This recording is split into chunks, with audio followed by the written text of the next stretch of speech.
தவளை மற்றும் தேரையின் வாழ்க்கை முறை வேறுபாடுகள் தெரியுமா?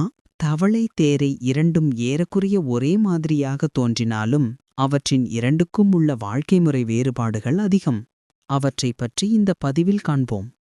நீரையும் நிலத்தையும் உறவிடமாக கொண்டுள்ள தவளை தேரைகள் நிலப்பகுதியை ஆக்கிரமித்த முதல் முதுகெலும்பு உயிரினங்கள் ஆகும்.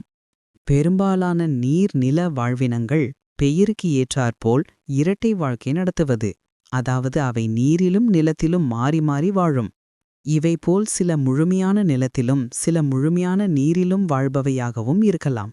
இவை யாவும் ஊர்வனங்கள் போல உடலுக்கு தேவையான வெப்பத்தை சுற்றுப்புறத்திலிருந்து பெற்றுக்கொள்கின்றன.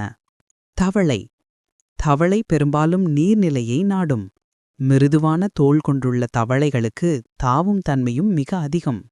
இவை நன்றாக நீந்தும். தவளை உணவை கண்விழித்து உட்பகுதியினால் விழுங்கும். இவ்வாறு செய்யும்பொழுது கண்விழிகள் உள் சென்று வெளியே வரும். தவளைகள் திறந்த வெளியையும் சூரியனின் ஒளியையும் வெறுக்கின்றன. ஆப்பிரிக்காவில் வாழும் கோலியாத் தவளை உலகிலேயே மிகப்பெரிய தவளையாகும்.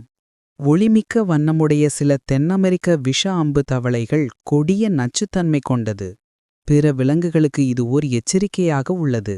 பிற விலங்குகள் இத்தவளைகளை இரையாக்கிக் கொள்ள முடியாதபடி இந்த நச்சுத்தன்மை அமைந்துள்ளது. இந்நாட்டு பழங்குடியினர் இந்த நச்சை அம்பில் தடவி வேட்டையாட உபயோகப்படுத்துவதாக தெரிய வருகின்றது. தவளைகள் பெரும்பாலும் நீர்நிலையின் சுற்றுப்புற நிலத்தில் வாழ்கின்றன. சில தவளைகள் மரத்தின் மேலும் வாழும். இத்தவளைகளுக்கு தாவும் சக்தி மிக அதிகம். இதேபோல் எவ்வித பரப்பிலும் பற்றும் தன்மை இவற்றுக்கு உண்டு. அவற்றிற்கு காரணம் தகடு போன்று உப்பியிருக்கும் அவற்றின் கால்விரல்களே ஆகும். பெரும்பாலும் மரங்களில் வாழ்வதால் இவை முட்டைகளை வெள்ளை நுரை குமிழ்களில் இட்டு நீர்நிலைகள் அருகிலுள்ள பாழையிலோ மரக்கிளைகளிலோ வைக்கின்றன. இதனால் முட்டைகள் ஈரமாகவும் இருக்கிறது. குமிழிலிருந்து வெளிவரும் நீரில் விழுந்து தலைப்பிரட்டையாக உருமாறி வளர்ந்து முழு தவளையாக மாறுகின்றன. இவ்வாறு நிலத்தின் உதவியில்லாமல் இத்தவளைகள் வாழ்க்கையை நடத்துகின்றன. தேரை சொரசொரப்பான தோல் கொண்ட தேரையானது மெதுவாக ஊர்ந்து செல்லும். பெரும்பாலும் நிலத்தில் பதுங்கிக் கொள்ளும். இவற்றுக்கு தவளை போல் நீந்த வராது. தேரைகள் தவளைகளை விட அளவில் பெரியவை. இவற்றின் தோல் சொரசொரப்பாக இருந்தாலும் வறண்ட பிரதேசங்களில் நீர் இல்லாமல் இவற்றால் வாழ முடியாது. தேரைகள் பெரும்பாலும் பாறைகளுக்கு அடியிலும் உடைந்த மரக்கிளைகள் பொந்துகளிலும் பகல் நேரங்களில் பதுங்கிக் கொள்ளும். தேரைகளின் அடைகாக்கும் பழக்கம் மிகவும் வினோதமானவை. குறிப்பாக பிரான்ஸ், இட்டாலி ஆகிய நாடுகளில் காணப்படும் ஒரு வகை தேரையான மிட்வைப்பு தேரை நீரில் முட்டையிடுவதில்லை.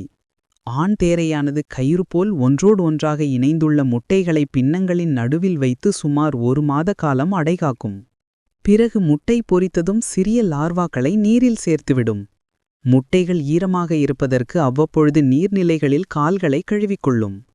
அதேபோல் சூரினாம் தேரைகளில் ஆண் தேரையானது பெண் தேரையிடமிருந்து முட்டையை சேகரித்து தனது முதுகின் மேல் உள்ள பை போன்ற உறுப்பில் வைத்து அடைகாக்கும். தவளை தேரை இரண்டுமே நீண்ட நாக்கை வெளிக்கொண்டு இரையை உட்கொள்கின்றன. இவை இரண்டுமே நுரையீரல் மற்றும் தோல்வாயிலாக சுவாசிக்கின்றன. நீரில் இருக்கும்பொழுது ஆக்சிஜனை தோல் வழியாக பெறுகின்றன. ஆகையால்தான் தவளை தேரை இரண்டின் தோல் எப்பொழுதும் ஈரமுள்ளதாக இருக்கின்றன. ஆண் வகைகள் தனது இனப்பெருக்க பருவத்தில் குரல் வளையில் உள்ள காற்றை முன்னும் பின்னுமாக இழுத்து ஒலி எழுப்புகின்றன. இவ்வாறு வெளிப்புற காற்றின் உதவியில்லாமல் நீர் அடியிலும் இருந்து ஒலி எழுப்புகின்றன. சில சமயம் குரல் எழுப்பும் பொழுது தொண்டையானது பை போல் உப்பி காட்சியளிக்கும். பறவைகள் போல் இவற்றிற்கும் குரல் வேறுபாடுகள் உள்ளன.